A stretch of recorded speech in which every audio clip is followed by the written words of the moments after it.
and we'd blow it up, and then it would come back, and we blow it up again, and it comes back. And they said we had saying that we had saying that we would remember, and the saying was that if they blow it up, we will rebuild. If they blow it up again, we will rebuild again. Now I want you to process that. That's what determination looks like. That's what determination looks like. That's what it looks like when a group of people just refuse to give up.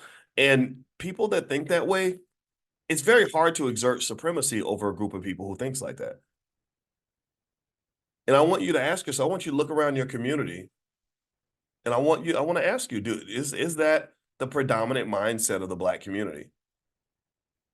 Are we just a group of people that are so determined to be successful that you can't stop us, so determined to learn to read, so determined to learn math, so determined to build businesses, so determined to build wealth, so determined to build strong families, so determined to rebuild our communities that you just can't stop us? Is that the dominant culture in our community? And the answer is no, it's not.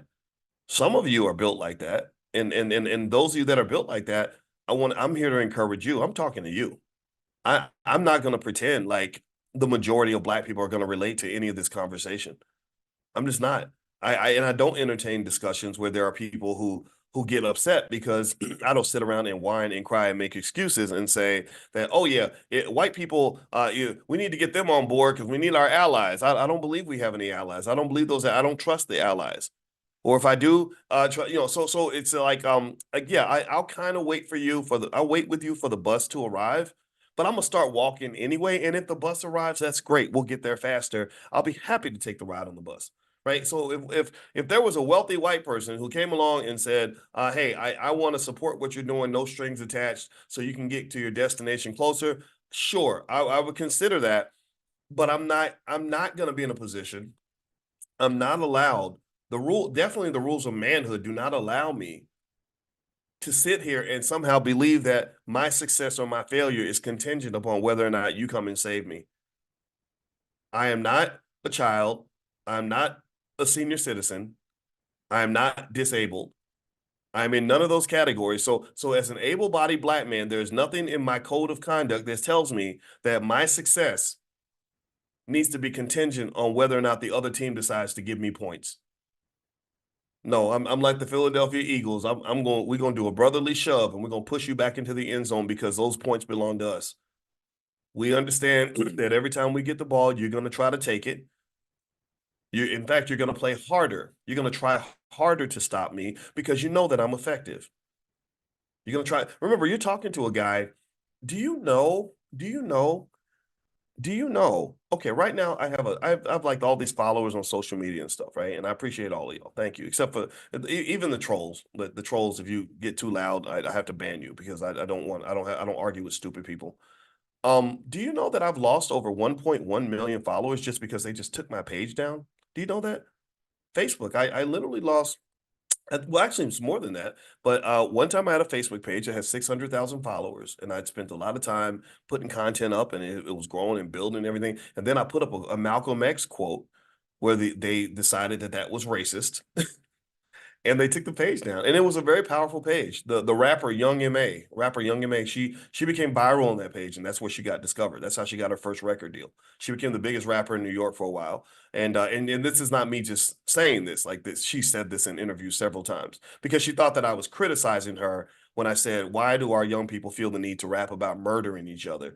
She thought I was criticizing her. I wasn't criticizing her. I was saying I was actually complimenting her and really saying, like, gosh, if you use this talent for something empowering, you could do some amazing things with this. Like you could really elevate some people. You could elevate our consciousness. But what the hell, man? You're rapping about sitting in the bushes and shooting Black people in the head. That it sounds good on a record, but do you understand what this means? Do you understand the pain of a family, of a mother when her son's sitting there with his brains all over the sidewalk? Like, what is going on here? Who told you that that makes sense? Um, who told you that this is a good thing to rap about? Who told maybe your consciousness, again, was my job. She was probably 20, 25 years old at the time. I get it. You're trying to get a record deal.